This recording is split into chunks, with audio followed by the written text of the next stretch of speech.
എല്ലാ മാന്യ ശ്രോതാക്കൾക്കും സ്നേഹവന്ദനം. ഈ സന്ധ്യാ സന്ദേശത്തിലേക്ക് നിങ്ങളേവരെയും ഞാൻ ഹാർദമായി ക്ഷണിക്കുകയാണ്. ഈ സന്ദേശം നിങ്ങൾക്ക് പ്രയോജനപ്പെട്ടുവെങ്കിൽ നിശ്ചയമായും നിങ്ങൾ സബ്സ്ക്രൈബ് ചെയ്യുക, ലൈക്ക് ചെയ്യുക, ഷെയർ ചെയ്യുക. ഭയം എല്ലാ മനുഷ്യൻ്റെയും പൊതുശത്രുവാണ്. ഇന്ന് ഭയപ്പാടില്ലാത്ത മനുഷ്യർ വളരെ ചുരുക്കമാണ്. മാതാപിതാക്കളെ സംബന്ധിച്ചിടത്തോളം കുഞ്ഞുങ്ങൾ രാവിലെ ഇറങ്ങിപ്പോയാൽ വൈകിട്ട് തിരിച്ച് എത്തുമോ എന്നുള്ളതായ ഭയപ്പാടിലാണ്. പ്രായമായ പെൺകുട്ടികളുള്ളതായ വീടുകളിലെ മാതാപിതാക്കന്മാർ തീ നിന്നാണ് ജീവിക്കുന്നത്. കാരണം ഇന്ന് 3 വയസ്സുള്ളതെയും 1 വയസ്സുള്ളതെയും 6 മാസമുള്ളതായ കുഞ്ഞുങ്ങളെ കൊണ്ട് പീഡിപ്പിച്ച് കൊല്ലുന്നതായ കാലഘട്ടങ്ങളിലാണ് നമ്മളിന്ന് ജീവിച്ചു പോകുന്നത്. മാത്രമല്ല, കലാലയങ്ങളിലേക്ക് പോകുന്ന ആൺകുട്ടികളായാലും പെൺകുട്ടികളായാലും മദ്യത്തിനും മയക്കുമരുന്നിനും അടിമകളാണ്. കോളേജ് ക്യാമ്പസുകളെല്ലാം വ്യഭിചാരശാല പോലെയും അതുപോലെ മദ്യത്തിനും മയക്കുമരുന്നിനും അടിമകളായിരിക്കുന്ന വിദ്യാർത്ഥിനികളെ നമുക്ക് കാണാൻ കഴിയും. മുൻകാലങ്ങളിലാണെങ്കിൽ വിദ്യാർത്ഥികളായിരുന്നെങ്കിൽ, ആൺകുട്ടികളായിരുന്നെങ്കിൽ, ഇന്ന് ആൺകുട്ടികൾ മാത്രമല്ല, ആൺകുട്ടികളെക്കാൾ കൂടുതൽ പെൺകുട്ടികളാണ് ഈ മദ്യത്തിനും മയക്കുമരുന്നിനും അടിമകളായി തീർന്നിരിക്കുന്ന കാര്യം നമുക്കറിയാം. അതുകൊണ്ട് ജനമൊക്കെയും ഭയപ്പാടിലാണ്. കർഷകരാണെങ്കിൽ കാലാവസ്ഥയെ നോക്കി കൃഷി ഇറക്കിയിട്ട് കാലാവസ്ഥ പ്രതികൂലമാകുമ്പോൾ അവരാകെ തകർച്ചയിലേക്ക് കടന്നു പോകുന്നു.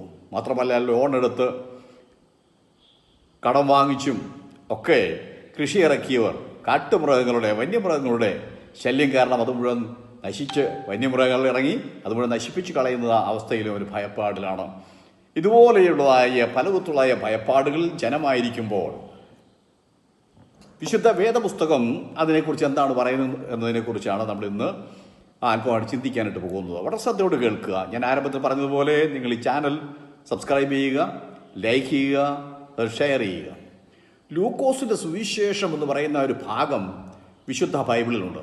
അതിന് 2-ാം അധ്യായം 10-11 വാക്യമാണ് ഞാൻ നിങ്ങളെ വായിച്ചു കേൾപ്പിക്കാം. ശ്രദ്ധിക്കണം. ദൂതൻ അവരോട്, ഭയപ്പെടേണ്ട, സർവ്വജനത്തിനും ഉണ്ടാവാനുള്ള ഒരു മഹാസന്തോഷം ഞാൻ നിങ്ങളോട് സുവിശേഷിക്കുന്നു. കർത്താവായ ക്രിസ്തു എന്ന രക്ഷിതാവ് ഇന്ന് ദാവീദിൻ്റെ പട്ടണത്തിൽ നിങ്ങൾക്കായി ജനിച്ചിരിക്കുന്നു. അന്ന് ആ പ്രദേശത്ത് ഇടയന്മാർ രാത്രിയിൽ ആട്ടിൻകൂട്ടത്തെ കാവൽ കാത്ത് വെളിയിൽ പാർത്തിരുന്നു എന്ന് തിരുവചനത്തിൽ പറഞ്ഞിരിക്കുന്നു. ഇവിടെ നമ്മൾ കാണുന്നത് ദൈവദൂതൻ വന്ന് ആട്ടിൻകൂട്ടത്തെ കാവൽ ചെയ്ത് വെളിംപ്രദേശത്ത് താമസിക്കുന്നതായ, അല്ലെങ്കിൽ വെളിംപ്രദേശത്ത് കാവൽ കാത്ത് കിടക്കുന്നതായ ഈ ആട്ടിടയന്മാരോടാണ് ഈ കാര്യങ്ങൾ പറയുവാനിടയായത്. ഭയപ്പെടേണ്ട എന്ന് ശ്രദ്ധിക്കുക. അക്കാലത്ത് പാലസ്തീനിൽ ആട്ടിടയന്മാരുടെ ചുമതലകൾ വളരെ വലുതായിരുന്നു.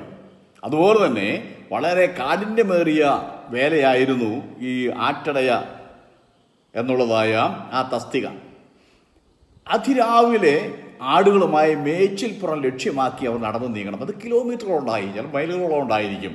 അത് കുന്നുകളും മലകളും ആറുകളും തോടുകളും പുഴകളെല്ലാം താണ്ടി വേണം ഇവർക്ക് അക്കരയ്ക്കൊക്കെ എത്തുവാനായിട്ട്. അങ്ങനെ അവർ ഈ ആടുകളെ അല്ലാതെ പകൽക്കാലങ്ങളിൽ ഇവർ ഈ ആടുകളെയും കൊണ്ട് ഈ മേച്ചിൽപ്പുറം അന്വേഷിച്ച് നടക്കും. മാത്രമല്ല, ഈ ആടുകളെ മുന്നിൽ നടന്നുകൊണ്ടാണ് ഈ ആടുകളെ നയിക്കുന്നത്. അതുകൊണ്ട് തീർന്നില്ല, മേച്ചിൽ സ്ഥലത്ത് എത്തിയാൽ ആ പകൽ ഉള്ളതായ ആ ഘോരമായ ചൂട്, അതികഠിനമായ ചൂട് കൊണ്ട്, വെയിൽ കൊണ്ട് അവർ വല്ലാതെ തളർന്ന് അവശരാകുവാനിടയാകും. മാത്രമല്ല, ഇതാണെങ്കിലും ഇവയെ നിരീക്ഷിക്കണം. ആടുകളെന്ന് പറഞ്ഞു കഴിഞ്ഞാൽ നമ്മളെ സംബന്ധിച്ച് നമ്മുടെ നാട്ടിൽ 2-3 ആടുകളെ വളർത്തുന്നതായ കർഷകരെ പോലെയല്ല. അതായത് മിനിമം 100 ആടെങ്കിലും, 100 ചെമ്മരിയാടെങ്കിലും ഇവരുടെ ഗണത്തിലുണ്ടായിരിക്കും, ഒരു കൂട്ടത്തിലുണ്ടായിരിക്കും. ഏറ്റവും ചുരുങ്ങിയത് 100 ആടാണ്. അതിനേക്കാൾ മുകളിൽ 1000-ങ്ങളുണ്ട്, 10,000-ഉണ്ട്. അങ്ങനെയുള്ളതായ ഒരു ഇടയൻ്റെ കീഴിൽ തന്നെ ഇങ്ങനെയുള്ളതായ നിരവധി ആടുകളുള്ളതായ ഒരു കൂട്ടമായിരിക്കും ഒരു ഇടയൻ മേയ്ക്കുന്നത്. അതുപോലെ തന്നെ അതിനിടയിൽ കാട്ടുമൃഗങ്ങളുടെ ആക്രമണമുണ്ടായാൽ ഈ കാട്ടുമൃഗങ്ങളിൽ നിന്ന് ആടുകളെ സംരക്ഷിക്കുക എന്നുള്ളത് ഒരു ഇടയൻ്റെ ചുമതലയാണ്. ഒന്നിനെ കാണാതെ പോയാൽ ബാക്കി വരുന്ന ആടുകളെ മുഴുവൻ ഒരു സുരക്ഷിത സ്ഥലത്താക്കിയിട്ട് ഈ കാണാതെ പോയ ആടിനെ തിരഞ്ഞ് ആട്ടിടയൻ പോവുകയായി. ആ തിരച്ചിൽ സന്ധ്യയായത് കരുതി നിർത്തുകയില്ല. ആ ആടിനെ കണ്ടെത്തുന്നത് വരെയാണ് അവരുടെ അന്വേഷണം. അതുപോലെ തന്നെ വൈകിട്ട് ഈ ആടുകളെല്ലാം എണ്ണമെടുത്ത് യജമാനെ അറിയിക്കണം. അതിലേതെങ്കിലും ഒന്ന് നഷ്ടപ്പെട്ടു പോവുകയോ ഒന്ന് ചത്തുപോവുകയോ ഒന്ന് കാട്ടുമൃഗങ്ങൾ ആക്രമിച്ച് കൊന്നുകളയുകയോ അല്ലെങ്കിൽ കള്ളന്മാർ പിടിച്ചുകൊണ്ട് പോവുകയോ ഒക്കെ ചെയ്താൽ അതിനെല്ലാം ശിക്ഷ അനുഭവിക്കേണ്ടത് ഈ ആട്ടിടയന്മാരാണ്.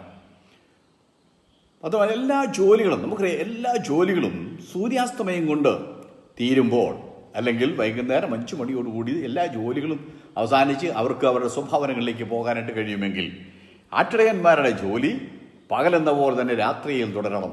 എന്താണ് ചോദിച്ചാൽ, പകൽ ആടുകളെ ആ വെയിൽ കൊണ്ട് കഠിനമായ ചൂടിൽ ആടുകളെ മേയ്ക്കുന്നത് പോലെ തന്നെ അതിന് വെള്ളം കൊടുത്ത് അതിന് മേയിച്ച് അതിനെ സ്വസ്ഥമായ സ്ഥലത്തേക്ക് കൊണ്ട് കിടത്തുന്നത് പോലെ അത് കഴിഞ്ഞ ശേഷം രാത്രി ആയാലും ഇവയെ കാത്തുകൊണ്ട്, ഇന്നത്തെ പോലെ കൂടുകളോ കാര്യങ്ങളോ ഒന്നുമില്ല, അതേതെങ്കിലും ഗുഹകളിലോ അല്ലെങ്കിൽ വെളിമ്പ്രദേശത്തൊക്കെയാണ് ഈ ആടുകളെ കൂട്ടമായിട്ട് അവിടെ വിന്യസിച്ചിരിക്കുന്നത്.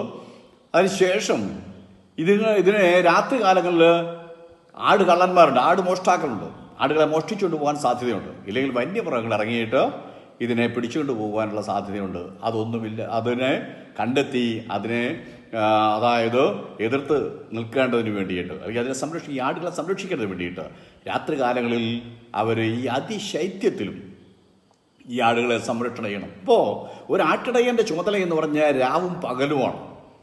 പകലുകൊണ്ട് മാത്രം തീരുന്നില്ല, രാത്രിയോട് മാത്രമില്ല, രാവും പകലും ഒരുപോലെയുള്ള കഠിനാധ്വാനമാണ് ഒരു ആട്ടിടയനുള്ളത്. ശ്രദ്ധിക്കണേ. ഉൽപ്പത്തി പുസ്തകം 31-ാം അധ്യായം അതിൻ്റെ 39 മുതൽ 41 വരെയുള്ള വാക്യങ്ങൾ നമ്മൾ വായിക്കുമ്പോൾ നമുക്ക് ഇങ്ങനെ കാണാൻ കഴിയുന്നുണ്ട്. ഞാനത് വായിച്ചു കേൾപ്പിക്കാം. ലാബാനോട് യാക്കോബ് പറയുന്നത്, ദുഷ്ടമൃഗം കടിച്ചു കീറിയതിനെ നിന്റെ അടുക്കൽ കൊണ്ടുവരാതെ ഞാൻ അതിന് ഉത്തരവാദിയായിരുന്നു. പകൽ കളവ് പോയതിനെയും രാത്രി കളവ് പോയതിനെയും നീ എന്നോട് ചോദിച്ചു. ഇങ്ങനെയായിരുന്നു എൻ്റെ വസ്തുത. പകൽ വെയിൽ കൊണ്ടും രാത്രി ശീതം കൊണ്ടും ഞാൻ ക്ഷയിച്ചു. എൻ്റെ കണ്ണിന് ഉറക്കമില്ലാതായി. ഒരു ആട്ടിടയൻ്റെ ഉത്തരവാദിത്വം എന്ന് പറഞ്ഞു കഴിഞ്ഞാൽ പകൽ ഇതിനെ മേയ്ക്കുകയും രാത്രിയിൽ ഇതിന് കാവൽ കിടക്കുകയും ചെയ്യണം. അതുകൊണ്ടാണ് യാക്കോബ് ലാബാനോട് പറയുന്നത്, പകൽ വെയിൽ കൊണ്ടും രാത്രി ശീതം കൊണ്ടും ഞാൻ ക്ഷയിച്ചു, എൻ്റെ കണ്ണിന് ഉറക്കമില്ലാതെയായി. ഉറക്കത്തോട് തന്നെ വിട പറഞ്ഞിരിക്കുന്ന ഒരു ജോലിയാണ് ആട്ടിടയൻ്റെ ജോലി എന്ന് പറയുന്നത്. ദാവീദ് ശൗലോട് പറയുന്ന കാര്യം നമുക്ക് ശ്രദ്ധിക്കാം. 1 ശമൂവേൽ പുസ്തകം 17-ാം അധ്യായം 34-ാമത്തെ വാക്യത്തിൽ, അടിയൻ അപ്പൻ്റെ ആടുകളെ മേയിച്ചുകൊണ്ടിരിക്കുമ്പോൾ ഒരിക്കലൊരു സിംഹവും ഒരിക്കലൊരു കരടിയും വന്നു. കൂട്ടത്തിൽ നിന്ന് ആട്ടിൻകുട്ടിയെ പിടിച്ചു. ഞാൻ പിന്തുടർന്ന് അതിനെ അടിച്ച് അതിൻ്റെ വായിൽ നിന്ന് ആട്ടിൻകുട്ടിയെ വിടുവിച്ചു. ഇര പിടിച്ച കാട്ടുമൃഗത്തിൻ്റെ വായിൽ നിന്ന് ഇരയായി തീർന്നതായ ഈ സിംഹത്തെ ഇരയായിത്തീർന്ന ആടിനെ ഈ സിംഹത്തിൻ്റെ വായിൽ നിന്നും അതുപോലെ തന്നെ കരടിയുടെ വായിൽ നിന്നും രക്ഷിക്കുക എന്ന് പറഞ്ഞാൽ നമുക്ക് ചിന്തിക്കാവുന്നതേ ഉള്ളൂ. ഇര പിടിച്ച ഏത് മൃഗവും അത് വന്യമായി തീരുന്നതും അല്ലെങ്കിൽ അത് ക്രൂരമായി തീരുന്നതും അതിൻ്റെ ഇരയെ അതിൻ്റെ വായിൽ നിന്ന് പിടിച്ചെടുക്കുമ്പോഴാണ്. നമുക്കറിയാം, നമ്മുടെ വീട്ടിലെ പൂച്ചയാണെങ്കിലും പട്ടിയാണെങ്കിലും അങ്ങനെയാണെങ്കിലും സിംഹവും കരടിയുമാണെങ്കിലും എങ്ങനെയായിരിക്കും. എന്നാൽ അതിനെ ഈ സിംഹത്തെ അടിച്ചു കൊന്നിട്ട് അതുപോലെ കരടിയെ അടിച്ചു കൊന്നിട്ട് അതിൻ്റെ വായിൽ നിന്ന് ഈ ആടിനെ രക്ഷിച്ചിട്ട് ചരിത്രം ദാവീദിനുണ്ടായിരുന്നു. എങ്ങനെ സംഭവിച്ചു എന്ന് ചോദിച്ചാൽ, ദൈവത്തിൻ്റെ അഭിഷേകം ഇവൻ്റെ മേൽ വീണത് കൊണ്ട് അത് വന്യമൃഗത്തിൻ്റെ വായിൽ നിന്ന് ഈ ഇരയെ രക്ഷിക്കുവാൻ ദാവീദിനെ ദൈവം ശക്തിപ്പെടുത്തി എന്നുള്ളതാണ് അതിൻ്റെ സത്യം. ശ്രദ്ധിക്കണേ. അപ്പോൾ വലിയൊരു അനോയിൻറ്റിങ്, വലിയൊരു അഭിഷേകം ദാവീദിനുണ്ടായത് കൊണ്ട് ദാവീദ് ഇതൊന്നും വലിയ പ്രശ്നമായിരുന്നില്ല. ശ്രദ്ധിക്കൻ. ലൂക്കോസ് സുവിശേഷം 2-ാം അധ്യായം അതിൻ്റെ 8-ാമത്തെ വാക്യം നമ്മൾ കാണുന്നത്, വെളിമ്പ്രദേശത്ത് ശീതകാല രാത്രിയിൽ പുറത്തെ അതിശൈത്യം സഹിച്ചുകൊണ്ട് കിടക്കുന്നതായ ഈ ആട്ടിടയന്മാരെ സംബന്ധിച്ച് അവർ ഭയങ്കര ഭയപ്പാടൽ, വലിയ ഭയപ്പാടലാണ് അവർ. കാരണം കമ്പിളി രോമത്തിന് വില കുറഞ്ഞാൽ അത് ഇവരുടെ കൂലിയെ അത് ബാധിക്കും, അവരുടെ ശമ്പളത്തെ അത് ബാധിക്കും, അവർ കൊടുത്തു തീർക്കേണ്ടതായി കടം കൊടുത്തു തീർക്കാൻ കഴിയാതെ വരും, അവരുടെ കുഞ്ഞുങ്ങളുടെ വിദ്യാഭ്യാസം ശരിയായ രീതിയിൽ നടന്നു വരികയില്ല, അതുപോലെ തന്നെ എവിടെന്നെങ്കിലും വായ്പ വാങ്ങിച്ചിട്ടുണ്ടെങ്കിൽ തിരികെ കൊടുക്കാണ്ട് കഴിയുകയില്ല. ഇങ്ങനെ വലിയൊരു ഭയത്തിൻ്റെ കീഴിലായിരുന്നു ഈ ആട്ടിടയന്മാർ. അതുപോലെ തന്നെ ഈ അതിശൈത്യം സഹിക്കുന്നവർ രാവും പകലും ഉറക്കവുമില്ല ഊണുമില്ലാതെ ഇങ്ങനെ ജോലി ചെയ്യുന്നതായ ഇവർ രോഗികളായിത്തീരുമോ എന്നുള്ളതായ ഒരു വലിയ ഭയപ്പാടിൻ്റെയും നിഴലിലായിരുന്നു ഈ ആട്ടിടയന്മാർ. മാത്രമല്ല, ഈ രാവും പകലും ഉള്ളതായ ഈ അധ്വാനത്തിനിടയിൽ കള്ളന്മാരുടെ ആക്രമണം കൊണ്ട് ഇവർക്ക് പ്രാണഹാനി വരുമോ, ഈ കാട്ടുമൃഗങ്ങളിൽ നിന്ന് എന്തെങ്കിലും ആക്രമണമുണ്ടായാൽ മരണപ്പെട്ടു പോകുമോ എന്നുള്ളതായ ഭയവും ഈ ആട്ടിടയന്മാർക്കുണ്ടായിരുന്നു. ഇങ്ങനെ വിവിധ തരത്തിലുള്ളതായ ഭയപ്പാടിരിക്കുന്നതായ ഈ ആട്ടിടയന്മാരോടാണ് ദൂതൻ പറയുന്നത്, നിങ്ങൾക്ക് ഭയപ്പെടേണ്ട. നിങ്ങൾക്ക് ക്രിസ്തു എന്ന രക്ഷിതാവ് ദാവീദിന്റെ പട്ടണത്തിൽ ജനിച്ചിരിക്കുന്നു. എൻ്റെ കാര്യം പറയട്ടെ, സമാധാനവും സന്തോഷം പ്രാപിക്കാൻ, ഈ ഭയത്തിൽ നിന്ന് വിടർ പ്രാപിക്കാൻ ഏകമാർഗം ക്രിസ്തു എന്ന ഏകമാർഗമാണ്. ക്രിസ്തു എന്ന രക്ഷിതാവ് നിങ്ങൾക്ക് വേണ്ടി ബെത്ലഹേമിൽ ജനിച്ചിരിക്കുന്നുള്ള ആ സദ്വാർത്ത കേട്ട് കഴിഞ്ഞപ്പോൾ ആട്ടിടയന്മാർ ഈ ആടുകളെല്ലാം വിട്ടിട്ട് അവിടേക്ക് ഓടുവാനിടയായിട്ടുണ്ട്. അവർ ഓടി ചെന്ന് യേശുവിനെ കണ്ടിട്ട് മടങ്ങി വന്നു. പക്ഷെ അതുവരെയും ഒരു കാട്ടുമൃഗം പോലും ആ ആടിനെ ആക്രമിച്ചില്ല എന്നല്ല, ഒരു കള്ളൻ പോലും വന്ന് ഈ ആടുകളെ മോഷ്ടിച്ചുകൊണ്ട് പോയില്ല. ഈ ഒരു രാത്രി കൊണ്ട് അവരുടെ കമ്പിളി രോമത്തിനൊന്നും വില കൂടിയില്ല. ഒരു രാത്രി കൊണ്ട് അവർക്ക് രോഗം വരാതിരിക്കുന്നുള്ള ആ ഭയവും എല്ലാം വിട്ടുപോയി. ഞാൻ നിങ്ങളോട് പറയുന്നത്, പ്രിയ സ്നേഹിത, പ്രിയ സഹോദര, പ്രിയ സഹോദരി, നീ ഏതെങ്കിലും ഭയപ്പാടിലാണെങ്കിൽ ഞാൻ ഇന്ന് പറയാം, ഈ ഭയത്തിൽ നിന്ന് രക്ഷ നേടാൻ ഏകമാർഗമുണ്ട്. ക്രിസ്തുവിലേക്ക് കടന്നു വരിക. ക്രിസ്തു എന്ന രക്ഷിതാവ് നിന്റെ ഭയത്തെ മാറ്റി സമാധാന സന്തോഷം നൽകും എന്നുള്ളതായി പ്രത്യാശയുടെ വചനം നിങ്ങൾക്ക് പ്രയോജനമായി തീരട്ടെ. കണ്ണടയ്ക്കാൻ ഞാൻ നിങ്ങൾക്ക് വേണ്ടി പ്രാർത്ഥിക്കാം. പരിശുദ്ധ പിതാവേ, നന്ദിയോടെ ഞങ്ങൾ സ്തുതിക്കുന്നു. കർത്താവെ വാഴ്ത്തുന്നു. ഈ സായാഹ്ന വേളയ്ക്കായി സ്തുതിക്കുകയാണ്. കർത്താവെ, ഈ വചനം കേൾക്കുന്ന നിരവധി പേർ ഭയപ്പാടിലാണ്. അവർ ലോണെങ്ങനെ അടച്ചു വിട്ടും, അവരുടെ കുഞ്ഞുങ്ങളുടെ ഭാവി എന്തു ചെയ്യും?